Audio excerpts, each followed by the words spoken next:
It's a real pleasure to be with you. Some of you may recall that we actually did a physical in-person event at the NED to launch London Blockchain Week, and that feels like it's a lifetime ago.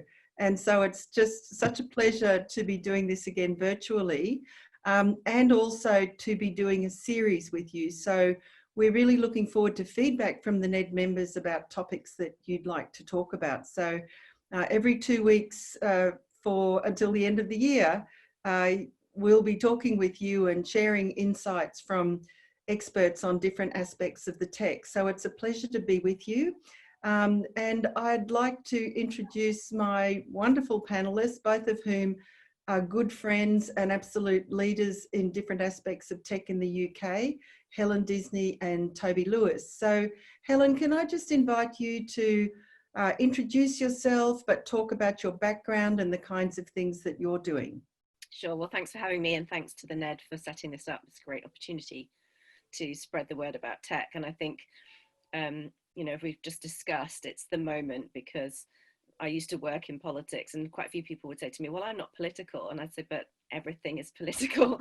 And, you know, people say, well, I'm not a techie, but now everything is tech. And I think that's, you know, a great reason for us to be sitting here and having this, because tech is every part of our lives now. It's education, it's work, it's interaction with family, it's healthcare, it's all these things. So just to kind of give a brief introduction to me, my background is, I mentioned originally, I worked in think tanks and public policies. So I spent a lot of time kind of influencing on ideas. So trying to get people to adopt reforms, new ways of doing things, and communicating that through journalism and media activity as well.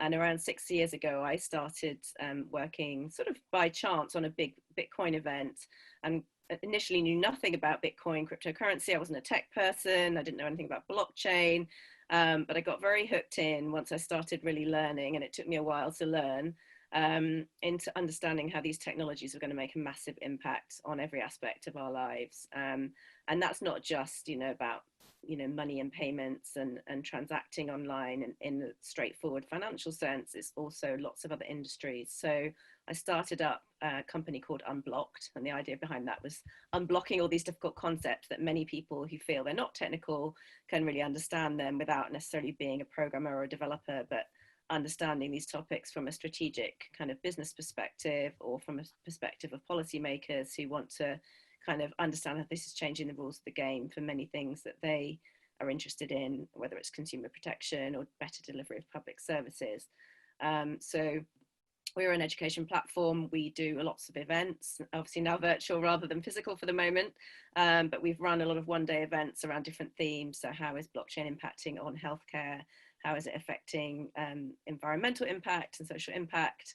I also run another project called GovChain, which looks at how governments all around the world are implementing blockchain for public services. So that could be all kinds of things, from welfare payments through to vehicle licensing, you know, delivery of different activities that governments do, and trying to find more efficient ways of doing that. And I think the common thread with all of this is that we've lost trust in a lot of different institutions in society because they're so centralized. You know, people have less faith in the political system, they have less faith in the media, they have less faith in public services, because a lot of the decisions get made far away from the user, and also the transactions and all the kind of activity that goes around the user gets made at a distance. And so whenever things go wrong, it's very hard to actually have any agency. And one of the reasons I like blockchain is I think it brings in that decentralization element. It brings in the chance for the user to take control, whether it's of their money, how their money is used, how their data is used. So we're going to talk a bit more about that, but that was what got me sucked into all of this. And I saw that a lot of the problems I used to work on in the policy world might actually potentially be better solved through technology than through top-down politics. Yeah, thanks very much, Helen. And those are themes that we'll be talking about right throughout the next several months. So Toby Lewis, welcome. Thanks for joining us. Please share with the guests your experience and what you're working on.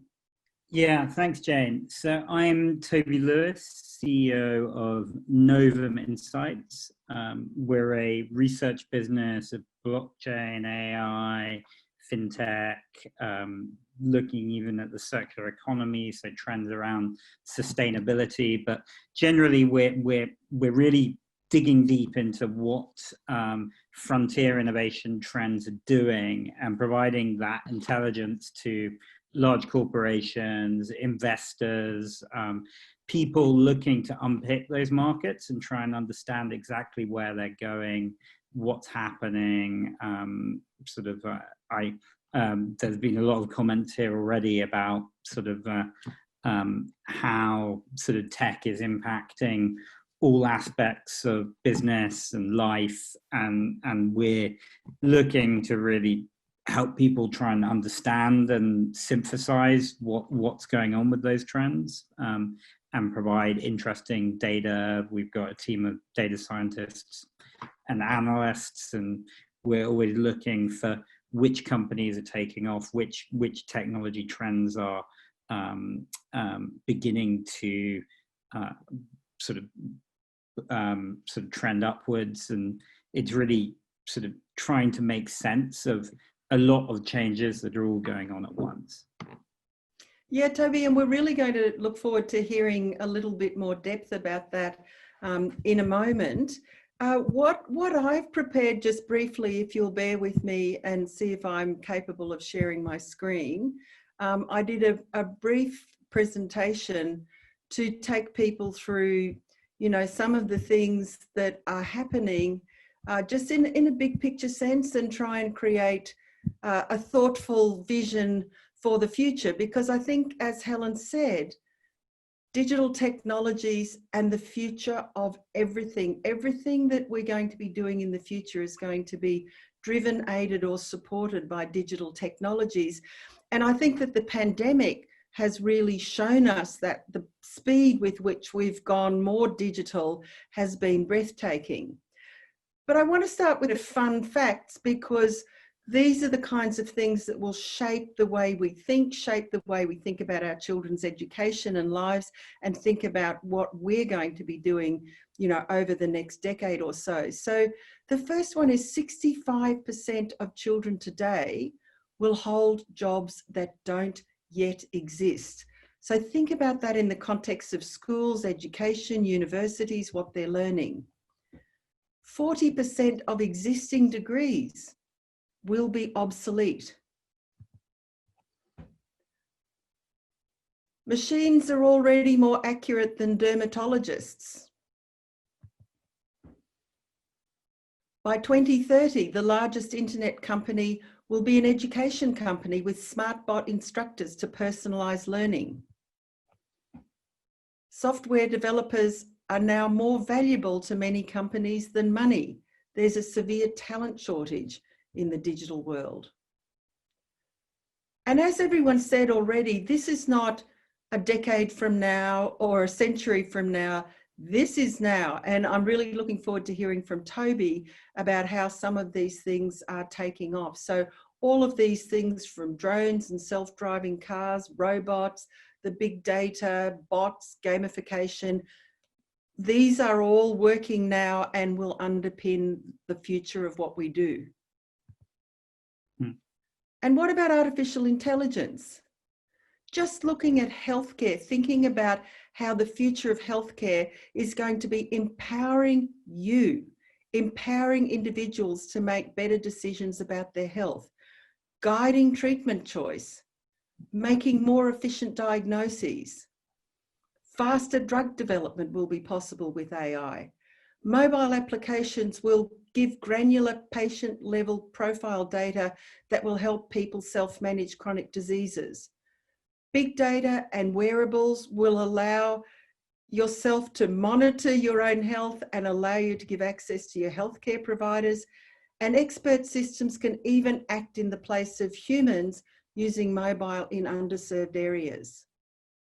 What about data? We're going to hear a lot about data over the next several months, but people are saying data is the new gold, or data is the new oil. Data has value. And what people are working on at the moment is how individuals can monetize that data, whether it's their spending data or whether it's their health data.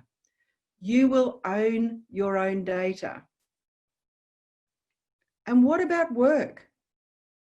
We've already discovered that the future of work is not what it used to be, but it will be a skills-based economy replacing a jobs-based economy.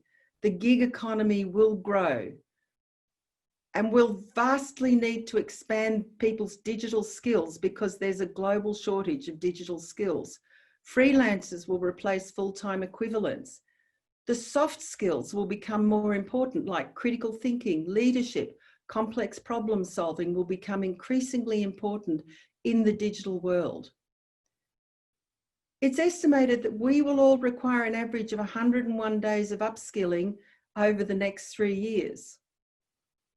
It's a skills-based future. So when we're thinking about ourselves, when we're thinking about our children, we need to stop thinking about a lawyer, a doctor, a journalist, and think about what's the portfolio of skills that everyone's got to bring to that gig economy.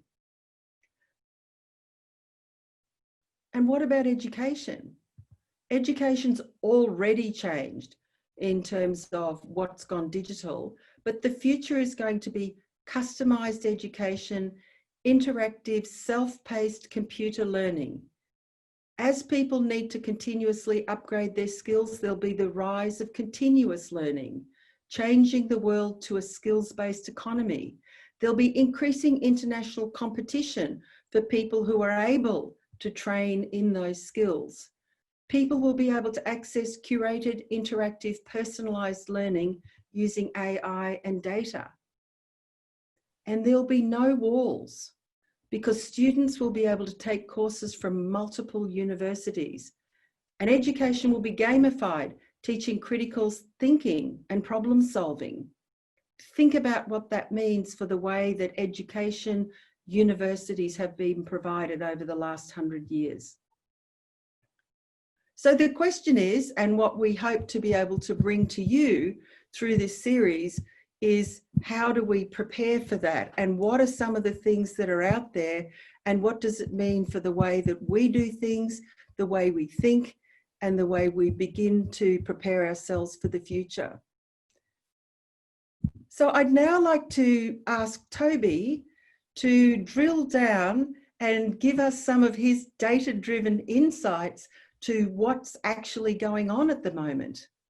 Yeah, fantastic intro, Jane, and hard to top when you're meant to sort of be talking about the trends generally. But I think that the last 6 months with COVID, I think was pointed out, I think has been a real digital accelerant in many ways, for good or for bad. I mean, we're doing this conversation in something hosted by the NED, a well-known building, on Zoom, discussing this. And so that the way that we're all interacting is very much sort of moving online in a big way. And I think that a lot of these areas are all sort of picking up at once, right? And you can look at it from just the pure sort of skyrocketing stock prices of Tesla or Amazon or Zoom or any of these kind of big groups that are the big sort of beneficiary of this sort of wider macro trend. And I think that what we try and look at is where sort of different pockets are taking off. So the basic idea of our company, well, you should be able to know when an Uber or an Airbnb is happening almost in real time, right? So the story that sort of effectively when Airbnb came out, pretty much 10% of the hotel bookings fell overnight, and there were people in the hotel industry, people in the bookings industry as tech platforms looking at that, and they were going, we could see this trend happening, but it's all sort of these particular ways of doing business are happening extremely fast. And I think that obviously sort of there's sort of some of the companies I listed earlier and those kind of big tech giants. I mean, we've seen that the sort of even the ownership of TikTok is sort of being debated and sort of causing international scandals, with the sort of US trying to force this quite funny social media app that almost seems like a sort of really on the frontiers of our experience, and people dancing and whatever they do if you're into TikTok. But and that's become a level where President Trump is commenting on this and forcing a sale of that business, and it being viewed so strategically. And I think the interesting thing there is that it's all around a row over whether the data that TikTok or WeChat, which is the sort of well-known social media within China, the data that they're acquiring and where the pockets of those that data is gathering effectively. So I think there's any number of tech trends that we can talk about, from sort of where data is harnessed, what it means for people, what you're going to be able to do with AI. I think there's huge excitement at the moment about the amount of information you can synthesize using OpenAI. So the platform OpenAI has developed some very interesting technologies that are allowing people to really sort of dig down deep into what's happening in particular trends. I mean, the blockchain industry is going through a ridiculous hype period at the moment, after a degree of where sort of for about 2 years that had died down massively. I think there's sort of one of the things that I'm most excited about is that sort of how Uniswap seems to be really taking off, because that's effectively a decentralized finance platform which allows anyone really to spin up a company. And if this idea doesn't get massively closed down by regulators, which is suddenly a risk, I think, what it could mean for companies and organizational design could be so big of the level of Amazon Web Services, which I think there's a good argument that Amazon Web Services drove the startup boom that led to Facebook and Instagram and all of these things. So the startup boom leading into 2007 to 2010, arguably the underpinning of that was Instagram. And you could imagine that Uniswap for financing or different financing platforms will do the same thing. And what's exciting about that is effectively it's brought down massively the cost of capital for people to be able to start an organization. So nowadays, what's been going on in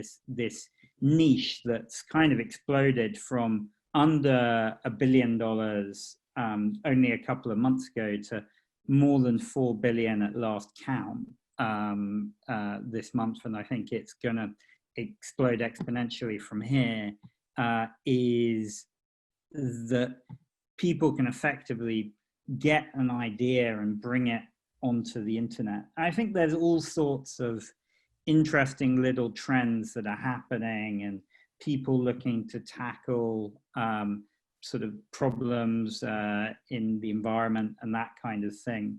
So I think very happy to sort of generally discuss or drill down into some of the topics sort of laid out there. Thanks, Toby. That's fascinating insights, and I'm immediately going to go out and look up Uniswap. So Yeah, much yeah, appreciated. Yes. yeah. And Helen, sorry, yeah, Toby, go ahead. yeah. So it is. My phone just started ringing like for the last month and a half, and I advised a DeFi project about a year and a bit ago, actually in the project run by the place where I first met Jane. So he was organising a party, and the founder has sort of got in touch with me about a month ago, and went, "Oh yeah, I've just raised money from." So I was advising this project. I've raised money from the founder of Venmo and X and Y and Z. I was going, my God, this is really exciting. And then another one of my friends popped up who I hadn't really heard from for 6 months and was doing something in deep. So I think there is a real, my sort of antennae is kind of going. A lot of the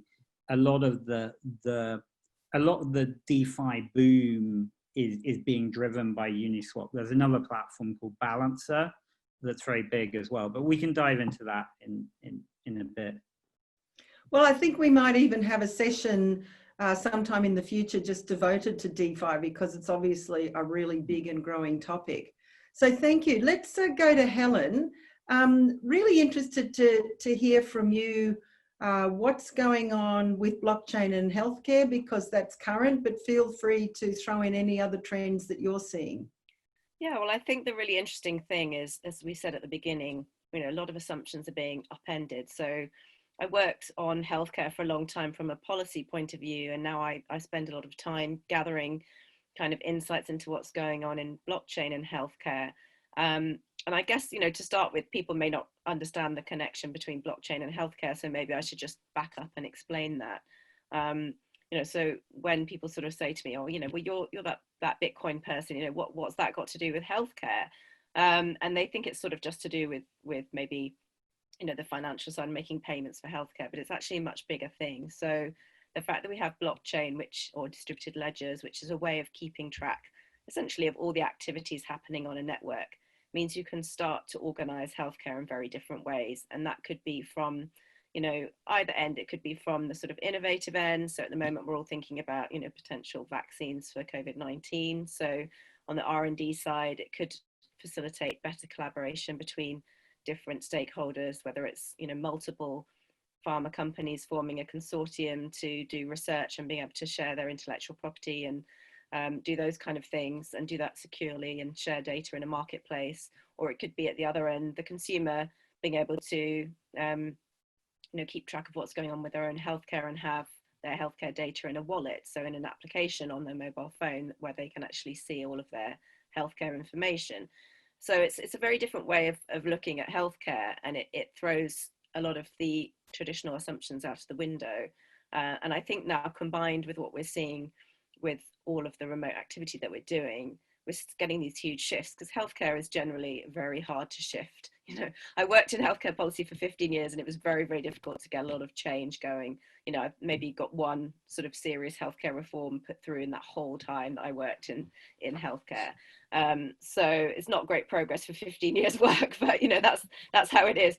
That's why I moved into tech. But the interesting thing is, doctors who would have said before, well, I'm never going to get my elderly patients on a Zoom call, on a remote consultation. Now suddenly, my own surgery, I actually popped in to see if I could get an appointment. They said, well, everything, is online. It's a phone call, or it's a remote consultation. So every single person who's in that surgery has had to get used to that. And that's made a huge change in efficiencies, in just attitudes. Once we start to do that, then we think, well, look, this is actually the moment. If we are going to adopt blockchain in healthcare, if it's not now, then when is it going to be? Because although people are very concerned with the day-to-day urgency and the priorities of all the things that are going on to do with COVID, there is this enormous opportunity to grasp the nettle and kind of say, look, it would be painful to make big structural changes, but it's a lot less painful actually than what we've got now, which is systems that are very, very centralized, very much under pressure. There's more demand than there is supply. And And even what we're seeing now with A-level results, you know, medical schools are suddenly being asked to open up more places. The government have always, and the medical schools have always controlled the places, how many doctors could get trained, and actually we need a lot more doctors. So suddenly we can change things. We can suddenly say, right, we're going to offer more medical school places, which in the past something that people have always sort of said wasn't possible. So, you know, there's a huge amount of change going on. And I think the key thing about all of this is that people have to be open to embracing the understanding of the technology. So in the past, it's tended to be that there's been one or two politicians that are tech-minded, and all the other people in politics sort of go to them and say, oh, look, that's the one tech person. It's the same in corporations. There's sort of the one person who's supposed to know about, you know, these things. Even, you know, a young person joins a company, oh, they can do social media because young people know about that. You know, there's always this assumption that it's everyone else's problem. And I think what we have to do now is really structurally say, this is society's problem, this is society's opportunity to use these technologies and bring together, it's not just blockchain alone, but let's say blockchain combined with remote monitoring can offer you the opportunity to keep track of someone's healthcare without being in the same room as them. And when we're talking about infectious diseases, that's extremely important. And then it also offers other opportunities to then take that data and use it for scientific research. So, you know, we're building blockchain as a foundational technology to combine with other technologies so that we can really build networks to do different things. You know, delivering healthcare is just one example, but you could use a blockchain network to incentivize people to use solar energy, or you could use it to, you know, as Toby said, create completely autonomous organizations that can run financial transactions.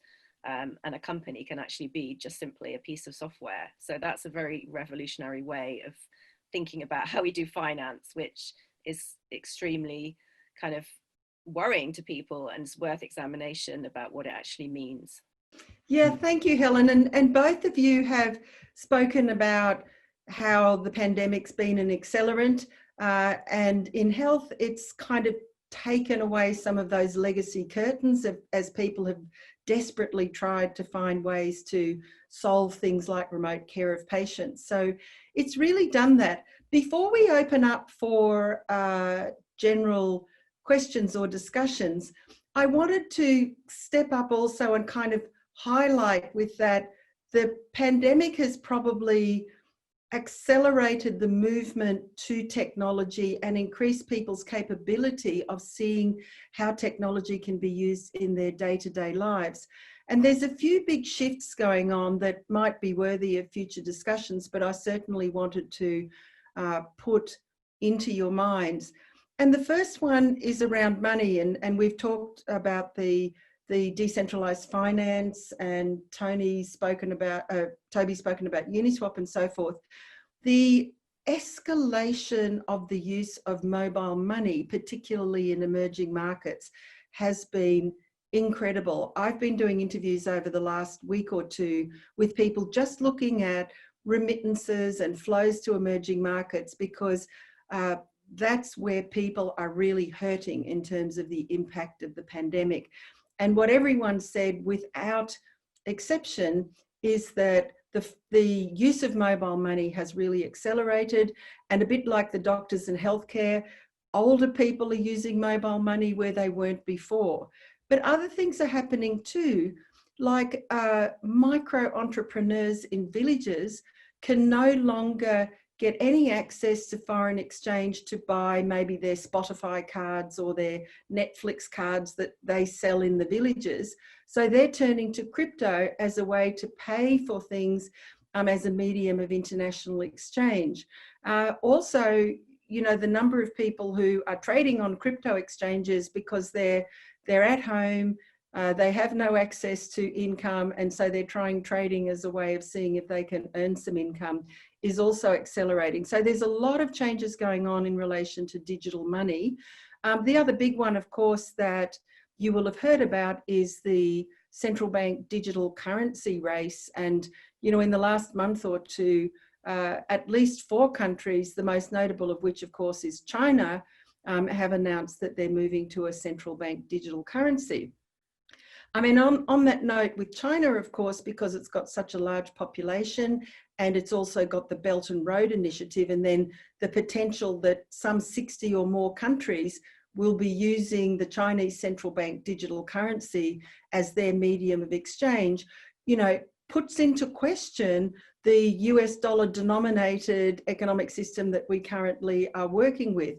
And in addition, we've had the Facebook Libra coin and then a number of potential corporate coins that people are working on and talking about that are really going to disrupt what we have called our global monetary system.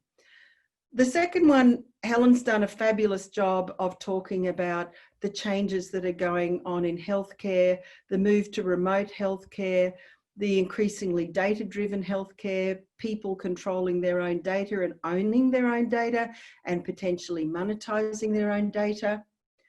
In terms of the global economic system, we're seeing increasing isolationism among countries. And with this movement in the global monetary system and the uncertainty there, and the question in relation to the role of central banks as the digital currencies and these alternative currencies become more widespread, there's real uncertainty about what the global monetary system is going to look like in the future. And then my final point is around global governance, because I think we've all seen that the institutions that were put in place at Bretton Woods after the Second World War have really not been able to function effectively in the face of the pandemic. I think if we're being honest, they've been struggling for relevance for quite a period of time beforehand. We've seen inequalities that existed before the pandemic really becoming a source of friction and tension. And these are things that governments haven't attended to, that our current economic system hasn't adequately attended to. We also understand the pressure on the planet, on climate change and so forth. And there's a real call coming up for a different kind of world order, economic system that's going to look after people and the planet, as well as creating some sort of economic system where people are able to make livelihoods and make money. So it's really hard to know what that future is going to look like, and think about, we have a system that's based around sovereign governments, but if you have people who control, like the platforms, economies that are as large as nearly every country except for China and the US, then how do they get involved in global governance? And how do people who care about the planet get involved in global governance? So I think there's some real questions coming up, and it may be that technology has the answer. So in summing up, before we go to questions, it really is a time when it's critical to understand technology, understand the rapidly developing innovations that are coming down the track, make sure that you, more importantly, your children are literate around technology, and that children are educated for this future skills-based economy that is and will be for the future digital.